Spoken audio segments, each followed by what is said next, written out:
रजीउद्दीन के पास तो टाइम नहीं है, वो बहुत बिजी रहते हैं। थोड़ा सा है, अभी कई जगह मैंने हाँ कहा हुआ है, ना कहना मुनासिब नहीं है। Yes sir, yes sir, yes sir. लेकिन मैं शायद मॉर्निंग में आऊँगा एक दिन, जिस दिन मुझे बोलना होगा, और शाम को फिर निकल आऊँगा, इस तरह से। हाँ तो एक हाँ दिन। ठीक है, दिल्ली वाले तो ऐसे ही, दिल्ली के जितने भी हमारे, उससे पहले अफगानिस्तान पे हमने सिंपोजियम कराया था, तो उस पे भी मतलब वो क्या नाम था, हम भूल रहे हैं। हम्म, सर्वर सोराब सर थे एक, और दो तीन लोग थे, वो अपना पेपर प्रेजेंट करके चले गए थे। जी जी, हाँ, 4 साढ़े 4 बजे शाम में चले गए थे। ठीक है। हम्म। तो अभी आप वहाँ पे असिस्टेंट प्रोफेसर हैं डिपार्टमेंट में? जी जी, अभी actually I was working since January 2017। वो कॉन्ट्रेक्चुअल था, जनरल सिलेक्शन कमेटी से था, लेकिन दैट वाज ऑन पैनल। अच्छा अच्छा अच्छा। अभी तो 6 जनवरी को सिलेक्शन कमेटी हुई थी सर, 2023 में, पिछले अच्छा। साल 23 में, 2023। तो उसमें अच्छा हम लोग का हुआ था कंफर्म। अच्छा। सो अभी आप कितने लोग हैं फैकल्टी में? टोटल फैकल्टी तो 40+ है सर।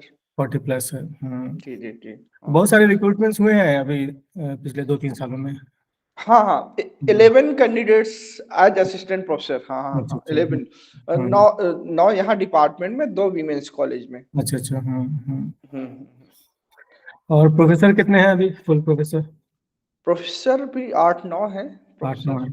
तो इसमें मॉडर्न के भी हैं और एंशियंट भी हैं कुछ? मॉडर्न के प्रोफेसर सज्जाद, हाँ प्रोफेसर परवेज नजीर, प्रोफेसर हाँ। हसन इमाम। अच्छा, ये जी है। जी। हाँ हाँ हाँ। अच्छा, कभी दिल्ली तशरीफ आइए तो मुलाकात होगी आपसे, ठीक। हाँ हाँ, मैं बहुत मैंने कहा सर से बात करूंगा। सोशल मीडिया पे तो सब एक्टिव रहते हैं, लेकिन वही है कि आमना सामना हम्म, हुआ नहीं सर कभी। हम्म। So I feel very happy, sir, to interact with you. Ji ji. Let us begin with, I think, hmm, Saif, ये हम्म, बच्चों का ही है, जो रिसर्च स्कॉलर का ही प्रोग्राम है, जी इंटरेक्शन। हाँ, जी sponsored by UGC, I think. जी जी। सो शायद ठंडक में वो भी, और पिछले 2-3 हफ्ते से चल रहा है ये प्रोग्राम, मेरे ख्याल से वो भी हाँ थक रहे होंगे कि बहुत सुन लिया प्रोफेसरों को। हाँ, ये सर, क्योंकि ये 1 या 2 तारीख से है और 22 तारीख तक चलेगा। अच्छा, 22 तक चलेगा। हाँ, तो इफ आई एम करेक्ट, हमें, हाँ, इंफॉर्मेशन अगर सही है तो 22 तारीख तक है हाँ, हमारे पास शायद है शेड्यूल अभी। था, तो बाईस तारीख तक था उसमें। मैं ईश्वर सर का भी था शुरू में, याथर साहब का भी था, हम्म। नदीम सर का, सबका अब हो गया मतलब। ये सारे रिसर्च स्कॉलर्स आपके डिपार्टमेंट से ही हैं कि बाहर से भी हैं? हाँ, डिपार्टमेंट से सर, डिपार्टमेंट मेरे से। डिपार्टमेंट से ही हैं। हाँ, डिपार्टमेंट से है। अच्छा अच्छा। हाँ हाँ, मेरे ख्याल सुनीता, से इफ यू लास्ट ईयर आर भी हुआ था, लिसनिंग मी, फरवरी में, सुनीता, लास्ट ईयर। ये बताइए, रिसर्च स्कॉलर्स ही बता सकते हैं सर, लेकिन हाँ, हमें जहाँ तक पता कि इंटरनली ही है, सब इंटरनल। नहीं, हाँ लास्ट ईयर मुझे याद है फरवरी में हुआ था। उसमें भी मैंने बोला था, उसमें बहुत सारे बाहर के भी थे। 1-2 दिल्ली यूनिवर्सिटी के भी स्टूडेंट्स दिखे थे मुझे। और अच्छा अच्छा। लास्ट ईयर शायद इसमें नहीं है। नहीं नहीं, इसमें परहैप्स नहीं, हाँ सर, हम्म, क्योंकि जब 20 कैंडिडेट्स हैं तो डिपार्टमेंट के ही होंगे। हाँ। अब नहीं, रिसर्च स्कॉलर तो सर 100+ है हमारे यहाँ, लेकिन वो हम्म, जुड़ते नहीं है, वो ठंडा मनाते हैं सब। हाँ, हम्म, तो let us begin with, hmm, it is my pleasure, I'm very happy to introduce Professor Raziuddin Aquil, who teaches medieval Indian history in the University of Delhi. And now today he will enlighten us about the problems of historical writing and method. Before going through his lecture, I would like to highlight his contribution about medieval Indian history he has done so far, especially in the field of tasawwuf, that is Sufism. Some of prominent books, Sufism, Culture, and Politics, Afghan and Islam in Medieval North India, which is published from Oxford University Press. Then Warfare, Religion and Society in Indian History, another very famous book, Sufism and Society in Medieval India.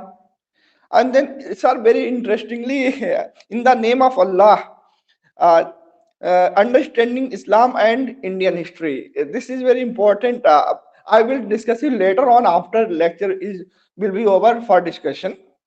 Or apart from these prominent books, he has authored numerous uh, papers, research papers, articles which are published in world-class journals.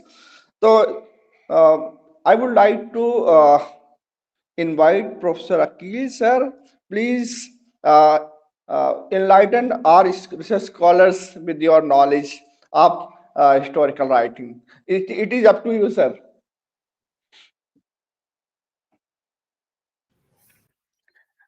Mm. So, thank you, Dr. Nafis, for all the kind words. And we are all researchers. We are all, trying to learn, trying to understand what all happened in the past, and how do we know what all happened in the past. And there are different ways of doing it. Many people with no sense of history, they also talk about the past. We Yes. spend about 20, 30 years as professional historians to understand and speak about the past responsibly. So, what Yes. are the responsibilities of the historians and what all goes into the writing of history is our concern, regular concern, and we need Yes. to continuously be conscious about it. So that's what is also going to be the topic here for my lecture, and and therefore some distinctions relating to what I call problems in history writing method, etc., to make a distinction between our history writing and other people's history writing. Other people history writing could be people of the bazaar, people on social media, people on Twitter, people in politics, literature people, political science people. They also do history. They also talk about history. But in many cases, we find that there are difficulties in the sense that the proper, investment in research that is required is often not there compared to what we do as a masters in history, previously MPhil in history, PhD in history, postdoc in history, assistant professor, associate professor, professor. Our whole life is dedicated to history, professionally, and therefore it is our responsibility to also continuously think about what all we do as historians compared to what other people don't do, and yet they talk about history. So this is a concern that we have to be continuously alert to in our profession. So these distinction also about past, about history and historiography has to be kept in mind. Past is what happened, whatever, past, present, future. So there is a past. The past is of everyone's. Past is, and then talking about the past and writing about the past, knowing the past, understanding the past is the concern of the historian. So which is the domain of history, therefore. So and then historiography is the study and analysis and examination of historians' reconstruction of past, and therefore the writing of history is the concern within historiography. So we need to know these distinctions: past, history, historiography, and how in the writing of history the kind of material that goes into as sources, evidence, facts, etc., are so very important. Historians cannot talk about the past without reference to the sources from the past, and evidence from the past. Such evidence about which there is a consensus among historians that these evidence are reliable evidence. These are evidence about which historians have agreed that these are evidence to be found in authentic sources, authoritative sources, reliable sources. And therefore, on the basis of this understanding, factuality can be established, facticity can be established, facts can be established, and there can be a consensus among historians within the field of historical research, particular research, that these are facts relating to the past. Some people have no idea of the facts relating to the past and yet talk about the past. We as historians cannot do this. We historians are continuously aware of the sanctity of evidence, primacy of evidence, and facts relating to what exactly happened in the past. In doing so, we are as conscious as a judge in the law court. Judges also judge what happened in the past, what exactly happened in the past. And judges also are supposed to be non-partisan, non-biased, and therefore balanced, objective in their knowing the evidence, analyzing the evidence, and coming to some interpretation, conclusion regarding those evidence, regarding exactly what happened. So this is the concern of the historians also. Historians should be working like judges in the law court when it comes to judging the facticity of evidence, reliability of evidence, and many different sets of evidence, and not merely one set of evidence. In a law court, we see different parties, different witnesses are deployed for the judges to come to certain conclusion regarding what exactly happened. The difference between a judge and a historian, as Carlo Ginzburg would also have said, that we are understanding. Carlo Ginzburg has written a very interesting article, historian as judge. So we also understand what exactly happened in the past, and the difference between, I would say, the judge and the historian is, judge will pass a judgment, judge will pass a moral judgment, whereas historians are not required to pass any judgment. Because we are not interested parties, except that we want to know what exactly happened, and we just place on the paper, on the table, for our knowledge, for our understanding, what exactly happened, why people did what they did. So what all happened, why all that happened, is the concern of the historians. In doing so, as I said, sources and evidence and facts are very, very important. And facts are not important in themselves, perhaps, as they will be important when some interpretation of those facts are made. Some interpretation of facts are important. So some people will be interpreting facts from their communal perspective, some would be doing from their Marxist perspective, some would be doing from their colonial perspective, some from their nationalist perspective, etc. In doing so, if they betray biases, and prejudices of their ideological commitment of particular kinds, then there will be difficulty, in the sense that those who subscribe to that kind of politics will agree with their interpretation. Other people will not agree with their interpretation. So therefore, there are different kinds of perspective, different kinds of ideologically driven interpretations, etc., will be offered. Which is one of the difficulties we continuously notice, that there are different schools of historiography, colonial historiography, nationalist historiography, Marxist historiography. Though none of them will say that because I'm a Marxist and therefore I'm offering a Marxist interpretation. Other people understand this, that they are saying this because they are Marxists, they are saying this because they are colonial, they are saying this because they are nationalists. Historians need to be above all that categorization, above politics. Our personal ideological biases, prejudices, commitments should not come in the way of our interpretation, and it comes in the way of our interpretation. So our interpretation is often marred by our commitment to ideologies. Our interpretation is also marred by our commitment to our identities. Muslim identity, Hindu identity, these are completely bizarre things that we know that is happening in our politics today. This identity, that identity. So, regional identity, linguistic identity, religious identity. Now, if these identities are privileged in our interpretation of history, then our history is going to be bogus, because those who do not subscribe to our identity, they are not part of our group, will not agree with us, or they will only agree to disagree, perhaps.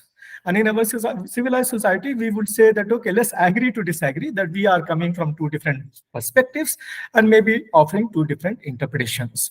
But what happens to the question of truth then, of truth relating to what happened in the past, will be then sacrificed. So therefore, in as much as possible, it is important for us as historians that our ideological orientations or our identity background should not come in the way of our understanding of the past, our interpretation of the past. So that is a major concern.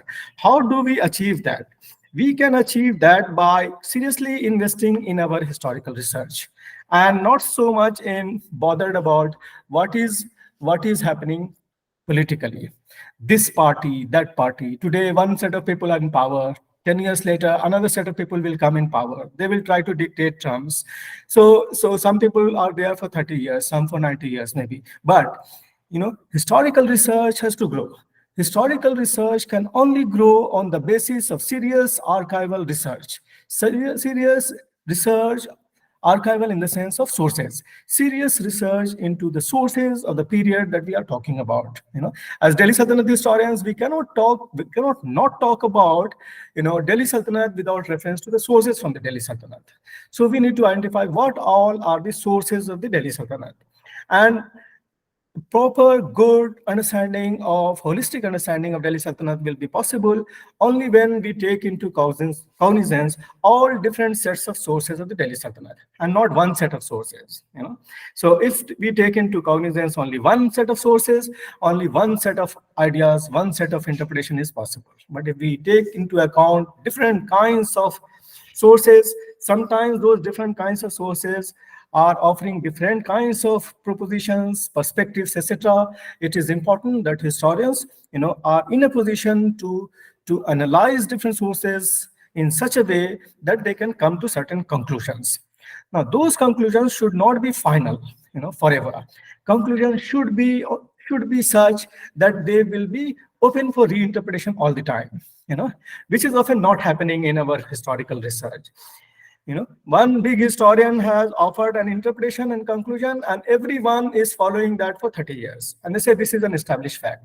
But new researchers with new times, new questions, new concerns will come to new conclusions, even if the sources remain the same. So the interesting proposition is that source remains the same, but interpretations keep changing. Interpretations keep changing because historians are coming with different perspectives, different questions, different concerns. 19th century interpretation of a text will be for the 19th century. 20th century interpretation of the same text will be for the 20th century. And 21st century interpretation of the same source will be for the historians of the 21st century. So we know the times have changed. 16th century evidence discussion of the same text will be different. Abul Fazl and Akbarnama in Akbari is for the 16th century. We can make use of that subsequently in the 17th century for 17th century politics and knowledge, 18th, 19th, 20th century for 18th, 19th, 20th century, and now in the present we can go back to such texts as say Abul Fazl in the 16th century or Ziauddin Barni in the middle of the 14th century. So Barni's text, every time someone will read Barni's text, will come to one's own conclusion. And therefore no one interpretation of Barni's text should be final. And we know that even in theology, we see that theological scriptures are continuously interpreted, reinterpreted as times change, as politics also change. And therefore, reinterpretation of classical scriptures are made. Similarly, reinterpretations of our known sources should be also allowed. So often in some contexts, that does not happen because some big historians say, no, we have already interpreted it. Why are you reinterpreting it? So they call it revising our knowledge, etc. So that becomes completely nonsensical after a point. It doesn't remain, it becomes political. It doesn't remain scholarly. Whereas we know that that historical interpretations has to necessarily change with time, and that's why we say that all history is contemporary history. Some very famous person has said all history is contemporary history. This kind of conversation that we are having here is possible today. It was not possible 30 years back. And 30 years later, when the times change, different historian will talk about the same thing differently. That's why we need continuously new workshop, new conferences, etc. New different sets of ideas are brought in, and people express those on the basis of their own interpretation. In interpreting, we are certainly, as I said earlier also, in our interpretation, we have to be conscious of the fact that we are just going by the evidence. We are not bothered about what is happening politically, etc. in our interpretation. We are also not trying to bring our identity, politics, etc. in our interpretation, so that even if someone who is not part of our group, socially, culturally, politically, etc., would appreciate the fact that this is a fine interpretation that is being offered, irrespective of the fact that someone is a Hindu, is writing good history, irrespective of the fact that someone is a Muslim, is writing good history, irrespective of the fact that there is a black man or a black woman writing good modern international history, and for that historian should not necessarily be a white man. So similarly, in our context, we see that there has to be scope for, there has to be space for new different kinds of interpretations being offered by new historians, and that should be respected. Obviously, within the fraternity, with all those reviews and examination and expert report, etc., as for our PhD, we know that senior historians will give their opinion and appreciate or not appreciate or approve or accept, etc. So this is part of our practice, in terms of within academia. But serious research should not always be controlled by senior people sitting on judgment, of new work, new research, etc. This is acceptable, this is not acceptable, etc. So what happens is next is that in our interpretation, obviously our interpretation has to be responsible and within, grounded it in, embedded in the sources. But when we are interpreting with a language that through that language, a narrative form, we narrate what exactly happened, and within that narrative there are arguments. So our narrative is, even if a form of literature, but it is not a fictional literature. It is an argument that is being peddled through the narrative of the historians. So therefore, this question of the interconnection between the narratives of the historian and the literature, fictional literature of the other people, non-historians. Say a novelist is also writing about Razia Sultan, or a novelist is also writing about Dara Shikoh. A novelist is also writing about Aurangzeb. And we are also writing about Razia Sultan or Noor Jahan or Dara Shikoh or Aurangzeb. And we see that the novelist works are very popular. Novelists are all over. When we write seriously on the basis of our sources and evidence and facts and responsibility, we also deploy imagination in the sense of historical imagination. Our work is not taken seriously often because we are making some arguments. We are making some arguments as part of knowledge production of by the historians. So whereas a novelist will never be asked, what are your sources? They will not be asked, what are your footnotes? Where is your bibliography? But we are continuously asked, where is the source? Where is the facts? Where is the evidence? Where is the footnote? Where are the citations? Whether you have plagiarized from somewhere or whether, bibliography. So these are the concerns, and these are legitimate concerns. Without these concerns, history of the kind that we expect to be written and understood as judges understand the facts of the matter is not possible without serious commitment to evidence and facts in the sources. Such sources which are considered to be reliable by the fraternity of the historians. Such sources which are accepted as sources from which such information can be culled out, which are important information, important information for saying something about the past, and therefore some exactness relating to the past. So whereas a novelist will not be expected to show any exactness, they will have the license, freedom, liberty, freedom of speech, freedom of writing, artistic freedom, etc., to write anything that they want to. They will sit on a Goa beach and think and come back to their hotel room or resort and type their novel. We need to go to archives. We need to go to library. Rare section of the library where sources are there, and you can only consult the sources there only, in the manuscript section, in the old rare book section, etc. So we are continuously conscious of and also continuously reminded that our sources and evidence are important, and our interpretation has to be responsible. Our interpretation has to be based on facts, and not outlandish, mythical, legendary, imaginative, forms in which we see other people write history. Same topic as I gave 16th, 17th century example of Noor Jahan, Dara Shikoh, Aurangzeb. So literature people, drama people, film people can do anything with it. But when we go to see, we see that they are not being responsible with evidence and facts. Okay. in the manner in which we are required to be. We will come to make those presentation in February, Delhi Sultanate historians. You will see how much questions, how much responsibility we have to be conscious of, whether we can use this word, whether we can say this sentence, whether this interpretation that we are offering is a tentative interpretation and not a final interpretation, etc. So in doing all this, we also deploy our imagination, and we call it historical imagination. But the imagination and license of the kind the novelists have, the fiction people have, we don't have that license. We have to be committed to our sources and evidence and facts, etc. And therefore that makes it different. A historian's account of what happened in the past, or a literature person's account of what happened in the past, has to be necessarily different, because we are grounded in the sources and evidence, even if we are using modern sources to talk about the past, even if we are using a literary form to talk about the past. But we know that many aggressive literature people, especially since modernist critiques of the 1980s and 90s, do not accept our historical account.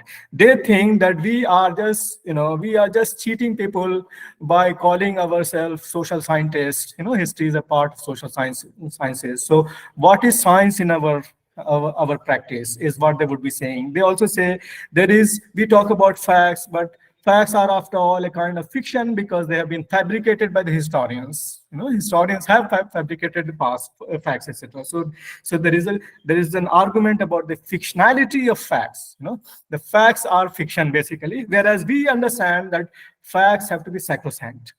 Facts have to be, without facts we are not going to talk about the past. But they say, what are the facts? Facts are only arrived at by historians who are claiming doing some research into the past of the social sciences kind. But what is science in their argument is? So one way of telling these people is that you people are scoundrels, who are questioning our scholarship. And they have done it, in the United Kingdom, in Britain, in the 80s and 90s. Marxist historians, when they were confronted by the postmodernist literature people, they said, you people are a scoundrel, and you are lurking at the gates of the history department, and you want history department to be shut down because you want history to be written by yourself and not by historians. So they actually seriously believe, literature people, that history is such an important topic that it should not be left to historians alone. This is madness, because no, we are not stopping politicians or literature people or drama people or film people or anyone from writing history. But you cannot stop us from writing history. And they want to stop us from writing history. So this is, how do we deal with this? We deal with this by writing better history. Better history than the drama people history, better history than the film people history. You know what happened with this Alauddin Khalji, Padmavati thing? Completely nonsensical, but people want to see that, and people think that is the real history. So how do we deal with? We deal with by writing better history of Alauddin Khalji. We deal with by writing better history of Padmavati. For which what is required? For this, what is required is all different kinds of sources and evidence to be taken care of. As say literary evidence, for instance. So if we had taken Malik Muhammad Jaisi's Padmavat seriously as historians, we would be better informed about what Malik Muhammad Jaisi has written in Padmavat. And then we can tell Sanjay Leela Bhansali that, look, your interpretation of Malik Muhammad Jaisi's Padmavat was not correct. Our interpretation of Sanjay Leela of Jaisi's Padmavat is more correct.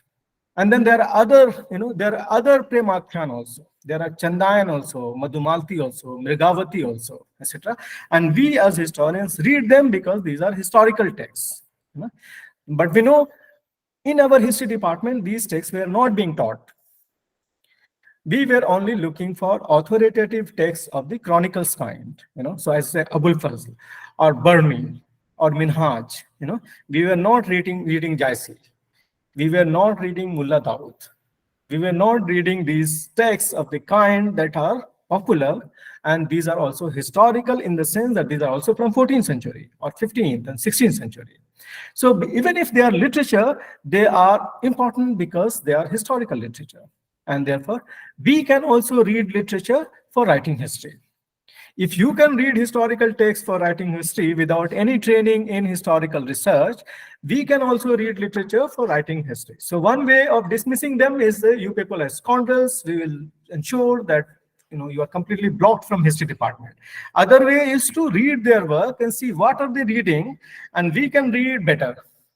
We can read better than the literature literature people, literary texts, and we can write better history than you because we are trained to write better history. You know, so you can be very imaginative. You can have the license, etc., to say anything that you want. When the books are banned, you start crying about freedom of speech, etc. And when we maintain self-restraint, we maintain sense of responsibility. How much can we speak, etc. Then we are told that we are a bogus people. We are a substandard people. Literature people seriously believe that the history people have less mind than the literature people. They actually seriously believe it. They think like science people believe that science people are very smart. We know they just mugged up some information in class 10, 11, 12 to get into engineering and medical, and then they got those specialized training in technical aspects of their engineering or medicine, and they think they are big scientists, and they are bigger scientists, better scientists than the social scientists. But they also need to know history, because only animals have no sense of history. So even the scientists need to know history, and for that they need to read historical literature. When they read historical literature, they realize they are not equipped to read historical literature because they have not undergone any training in understanding historical literature. They have not had BA history honors, MA, MPhil, PhD, postdoc, and all these many years of investment as teachers and scholars and professors in the university. So a polite way and an intelligent way of dealing with the literature people, to arts people, to music people, drama people, is to show them that we have a better understanding of history than you.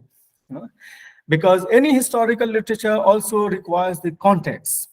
And it is the context that is understood by the historian better than anyone else, because we are seriously invested in what happened in the 14th century, what happened in the 13th century, or what happened in the 18th century for that matter. And then from that grounding that we have in our specialization as the ancient historian, medieval, modern, etc., and in different centuries, 13th, 14th, 16th, 17th, 18th century, etc., we are in a better position to understand the context in which some sources have been produced, context in which some literature has been produced, context in which some texts have been produced. So all texts are products of their context. So if you do not know the context, how will you understand the text? So therefore, historians will know the text better than people who do not know the context. And therefore, we as historians are not disturbed, not concerned, not apprehensive of what other people do when they talk about history. So you will know Sufism. All kinds of people are talking about Sufism today without absolutely no training in the history of Sufism. So what will we do? I say, okay, good. At least you understand that Sufism is important. And some example of how Sufism is important you are offering. But a deep, responsible, informed understanding and interpretation of the relevance of Sufism then and now is so very important, can only be spoken about by someone who has undergone the training, specialization, and research into the history of Sufism over 5, 6, 7, 10, 15, 20 years period. But these people are like, they think that history is such a thing anyone can speak about. So here in Delhi, even an auto rickshaw wala tells me history. Battery rickshaw wala tells me history of all kinds of nonsensical people with no education, no civility, no politeness, no understanding of the world around them. They talk about history. So in such situation, what do? We need to sometimes confront them, or we need to educate them. Now, this confrontation will lead to difficulties because they will turn aggressive, they will turn violent, it becomes a political thing. The other way of it is to ensure that our research is introduced through colleges, through schools, into the public domain, that the public domain is better informed about its past. But the public domain is all very jahil. And because it is so jahil that we cannot talk about, talk to them. So even if they have underwent some school education where some history was taught, we understand that they have absolutely no idea of the world around them. And they have absolutely no idea of what happened in the past and how we have come to the present. So therefore, perhaps we cannot talk to them. And yet, from time to time, it is important that the learned historians and educated historians, trained historians, intervene in the past, in the discussion, public discussion on the past. You know, so as we have already understood, even here at this stage, research scholars have spent, BA honors and MA and MPhil and PhD. They know that their understanding of the past is much better than what people talk in the public domain, in the trains, in buses, in autos, etc. Now, we do not intervene every day and pick up fights with people that how can you speak like this? But we know that in personal conversation, we know that someone who has no grounding, no training in history, has no idea what that person is talking about history. Whereas our research scholars have a better sense of history already. They know that when a book is given to them, they will know that it is a good book that should be studied. When a trash political propaganda is offered to them, they know that this is completely trash and this is of completely nonsensical kind. So this training, therefore, with reference to evidence, facts, and interpretation, etc., even if it is in narrative form, the kind of interpretation that historians offer is much better, much more responsible, is as part of knowledge production, etc., than other people speaking about history. It's very clearly. So therefore, there is a clear distinction between literature and history. That the literature people are interested in history because they also read historical texts. They think it is very important. But when we read his literature, because we know the context, we know this context has produced this kind of text, we are in a better position to analyze and examine and study those texts than the literature people. And when we are doing it, we are continuously citing our sources, evidence, facts, footnotes, endnotes, bibliography.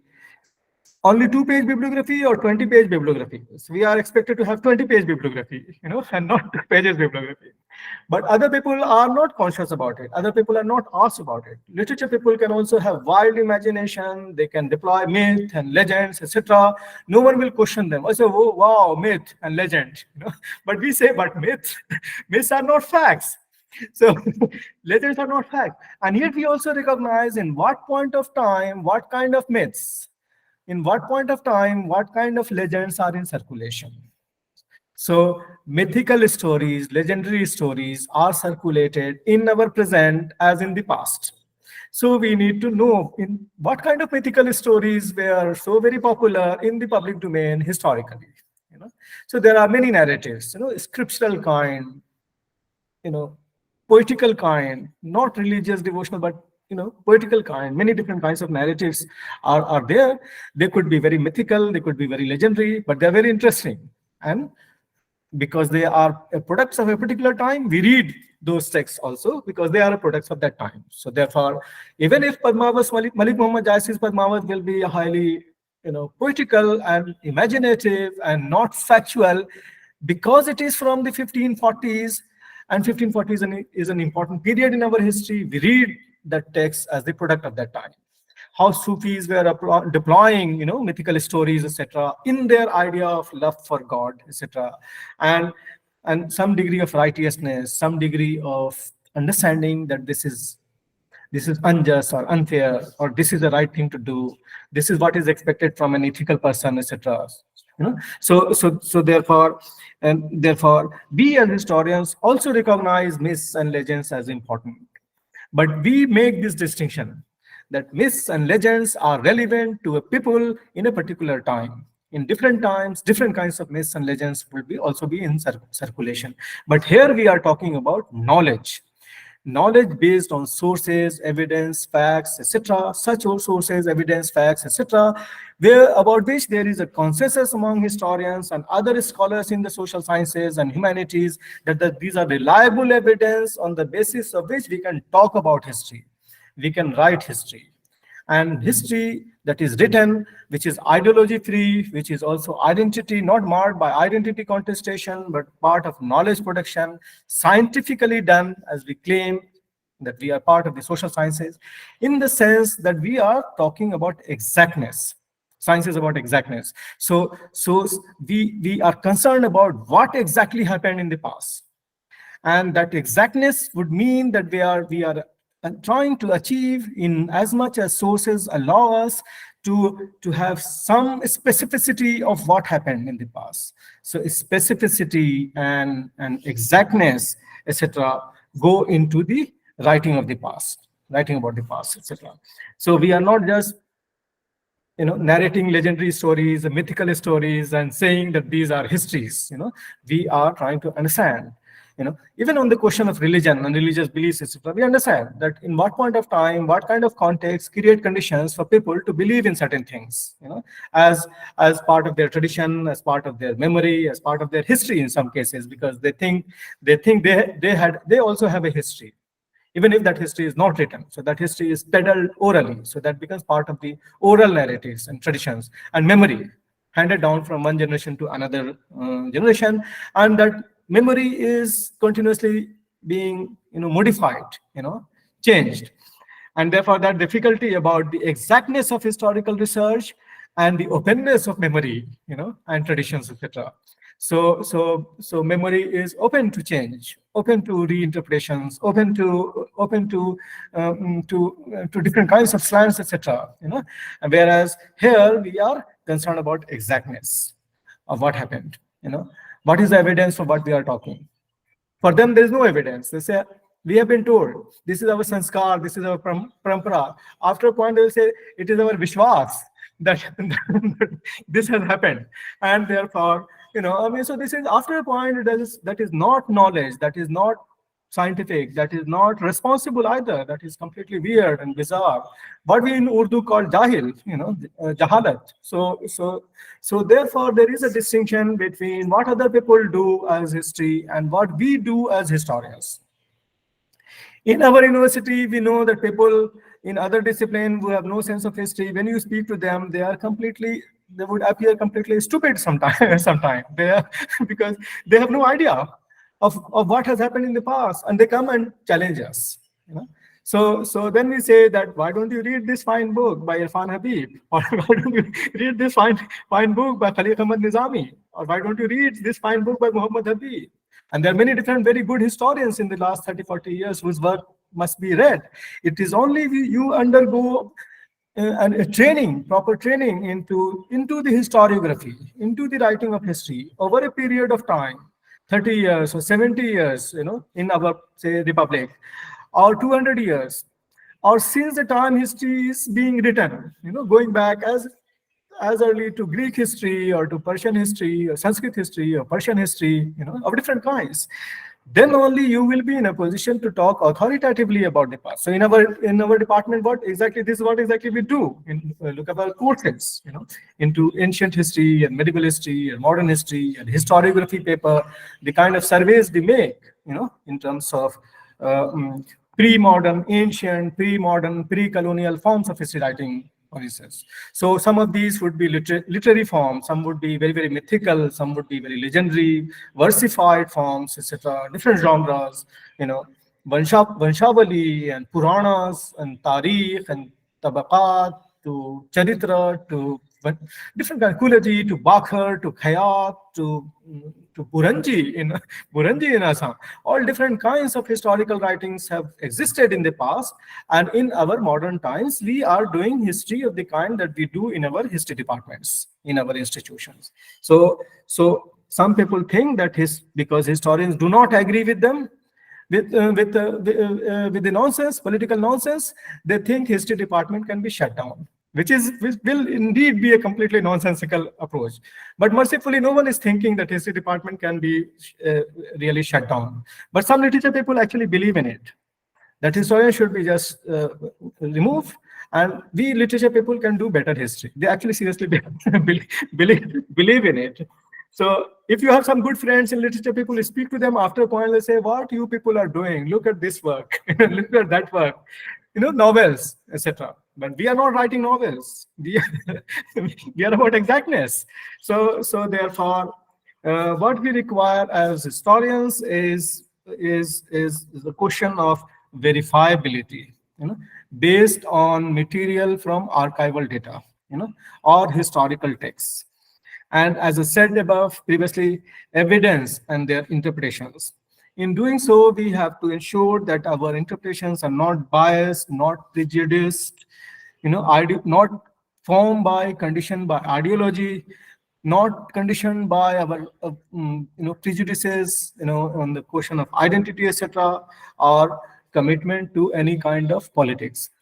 No matter how virtuous that politics is, if we are blindly committed to the politics and we are writing history accordingly, our history will lack the kind of objectivity that is desired in our history writing. Objectivity demands that we are ideology free in our interpretation. Our objectivity demands that we are identity free in our interpretations. So therefore, objectivity is about credibility, that whether a historian is credible will be judged on the basis of whether the historian's interpretations is not marred by personal biases, prejudices, etc., and political interests. This party is in power, we slant accordingly our ideology, and we flourish. Other party will be in power, after 5, 10, 15 years, and we become other party followers. So what will happen to history? History will therefore be marred by that kind of slanting politically, and therefore politically motivated interpretation of history, writing of history will not take us very far. Our history has to be objective. Objective in the sense of not being dictated by the political, not being slanted by the political. We know historians, depending upon which people are in power, they just slant in that direction, left or right, or the center. If that is the case, then there will be no credibility. To me or to you, people will say that, oh, acha, now, now you are speaking differently, or you are speaking this because people in power are going to appreciate this. So if historians do this, they will lack credibility, which means that there will be no objectivity in their research. We also see from time to time that there are biases. Biases are sometimes very, very clearly, openly expressed, as in the public domain. Biases are sometimes expressed in such a way that we know that this person is biased, but is trying to show that how the ideology of very fine kind or theoretical proposition, assumption of a very fine kind, deeply embedded in the sources, evidence, etc. But we know where it is all coming, where all it is coming from. Give me a 1 minute break. Just give me 1 minute break. I'll just.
So, sorry, I had to stop because my staff, domestic staff came. So, so what are we talking? These are the concerns. These are the problems. Problems of biases, prejudices, the lack of credibility because of the lack of objectivity.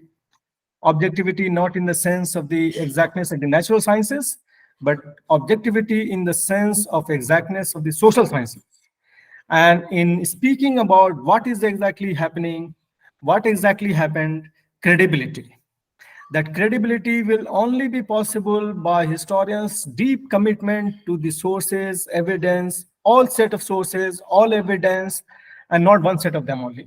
You know, and our research is ideology free, in the sense that in the last 1 hour nearly that I'm talking about, it should be clear that I am not saying all this because I belong to this party or that party.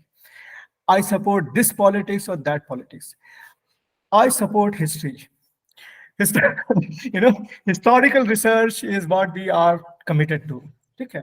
And so long as we are committed to historical research based on evidence-based interpretation of facts, etc., and there is acceptance within the fraternity of the historian, despite the fact that historians themselves will have to be fragmented, because after all of us are coming from different kinds of backgrounds. All of us have political interests. We are not completely depoliticized also. We cannot be depoliticized completely.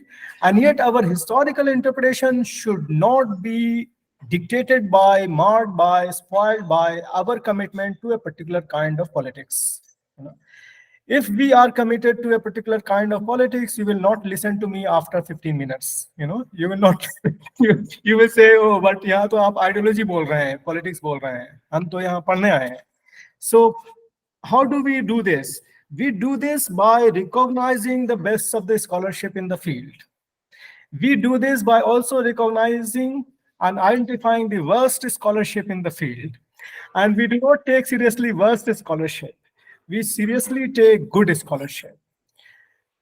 We judge the good scholarship on the basis of what investment, what research that scholarship is showing.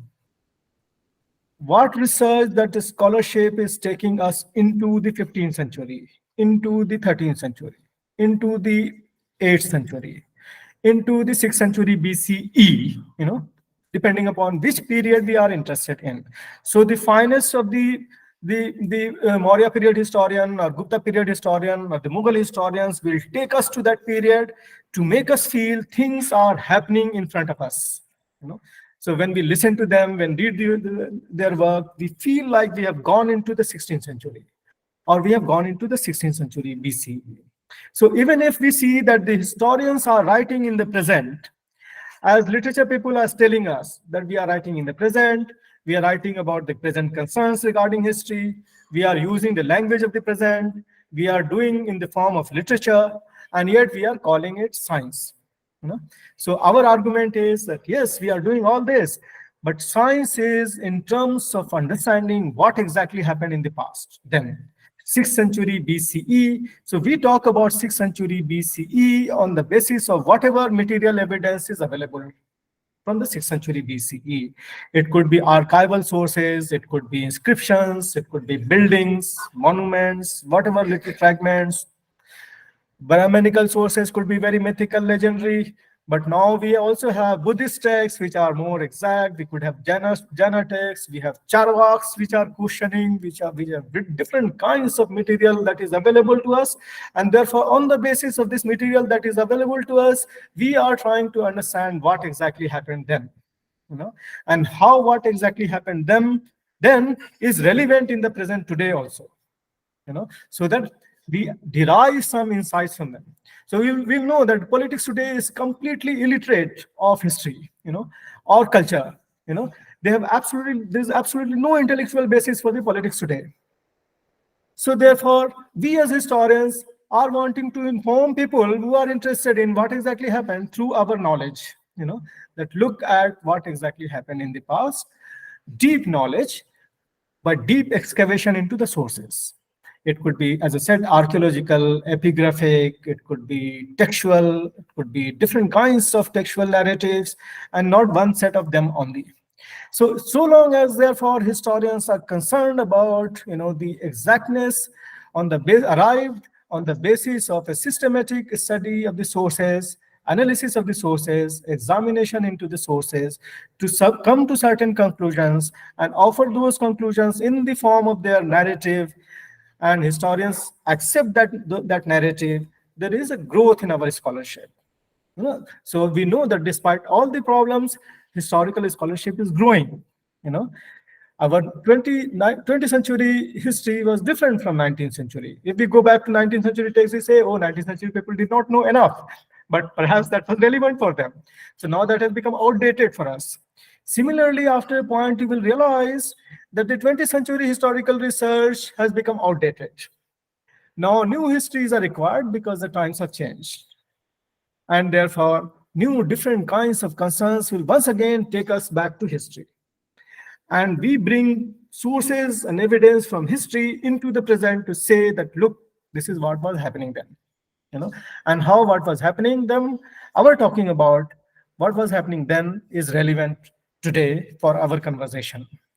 Our conversation among historians, our conversation among political scientists, literature people, anthropology people, social sciences and humanities broadly. So that's why you will know that, and we know this, some of the best scholars in the social sciences, whether they did political science or anthropology or their literature, are respectful of our research.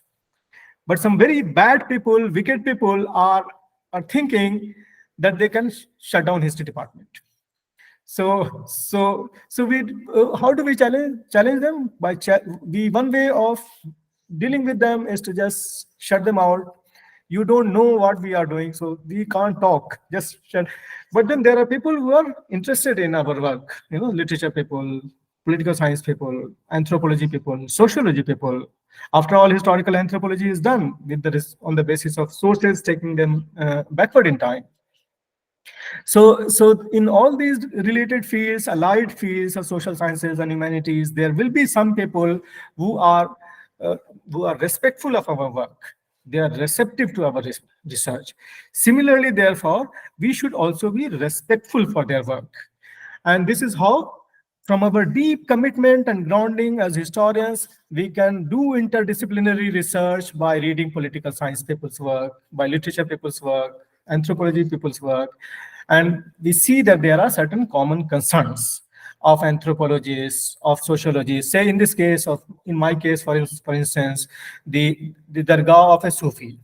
The Dargah of a Sufi who was there in the 13th century is studied by the historian with reference to material from the 13th century. But then the Dargah of the Sufi is studied by anthropologists on the basis of what is happening today. So they come with questions: where have you come from? Why do you come from? Who is buried there?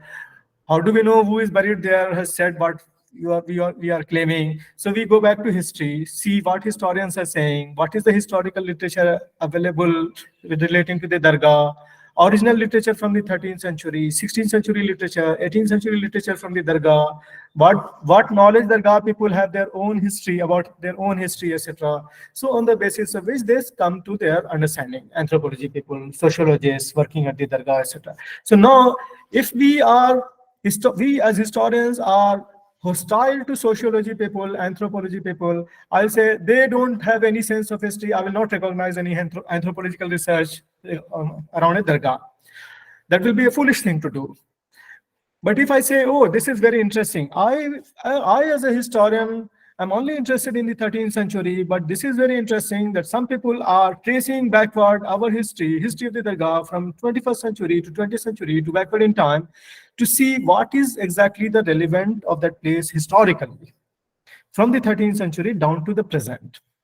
So even if we are not doing question-based anthropological research or question-based sociological research, the research by these people, sociologists, anthropologists, will add to our knowledge and understanding of how a tradition around a Dargah has grown from 13th century into 800 years later into the 21st century. So therefore, interdisciplinary research is important from this point of view, and it is possible through our openness, our openness to other people's research, openness to research within historians, within the fraternity of the historians, and openness of research by other people, good research by other people, as in this case, a sociologist or an anthropologist. Similarly, texts. If a good text, if a known historical text is read by a good literary scholar and said something about the significance of that text, we can also learn from that interpretation of that text by a good literary scholar. We know some very fine scholars have read historical texts. So we should not be so blind to shut ourselves out saying we will not read literature people's understanding of historical. We will read that also. So therefore, what will be emerging? We as historians should be in a position to read widely and think deeply into the past. Read widely of what all is being talked about of a particular concern and think deeply as historian into the past. If we maintain this wide and deep approach to writing of history, then we will be in a better position to deal with any kind of challenge that is offered to us. So we can respond to their questions, etc. So now I think I will just say that if any research scholar here has any question or any concern, they can type here or can ask directly. So maybe I can peak, or the other way of doing is that we can take a half hour break now and students can come back with their question. So when we begin, we can begin with their question. And so what do you suggest? Or maybe you make your observations, comments, etc. We take a break and then we'll come back after half an hour.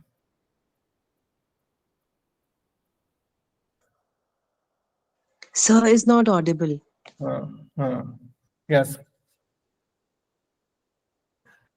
Unmute yourself. Yeah. Oh, thank you very much, sir, for enlightening us on historiography, especially problems of writing, like how literary people are different from historians.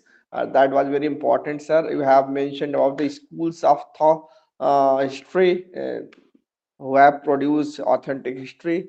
Sir, now your lecture is open for discussion for research scholars. अगर वो कुछ जानना चाहे तो they are invited, they are welcome.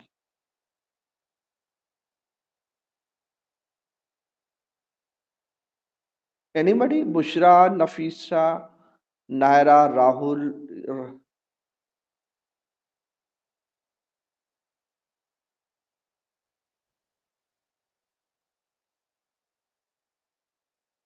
Okay, sir. You were talking about the distorted facts which are being produced by some historians nowadays. So I remember the words of Ziauddin Barni. He says that the work of a historian is to trace out the real facts. He is talking about real facts. So how the 14th century historian was conscious about the historical writing and importance of authenticity in history. So, sir, we will have a break for half hour, and at 11 हम लोग का है, we will interact.